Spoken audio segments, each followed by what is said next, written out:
یو باباجي خبره کړې وه چې یاره میاشت مه ولیدله بابو په نامه باندې دنیا خلکو ورپسې خبرې کولې چې یو په خلکو باندې روژه خورې بازار ته لاړم یو ځي ته یو بل ملګری را سره و وریجو ته کېناستلو وه او وریجو والا هم داسې ناست و وریجو ته کېناستلو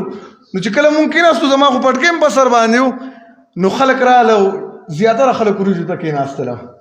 د مخکې څوک د یارې نه نشو کېناسته چې خلک به ګوته یې نیسي وګوره د روژه خوړلې ده حالانکې تاسو بېګا خپله وکتل ما کس ته ویل یم چې د الله نه پټو د خلکو نه ولې پټ کړو بل ښکاره اختر دی روژه د سعودي سره ونیولې شوه ګواهان پکې د سعودي او پاکستان کې نه اختر ورسره نه کې ولې نه کې هغه ستا خپل کار دی خو لیکن دغه ورځ د اختر وه دنیا ځایونو کې خلک د اعتکاف نه پاڅېدل پرون د ډېرو خلکو روژه نه وه او چا چې نیولې وه ماښام یې ورته خیرې کولې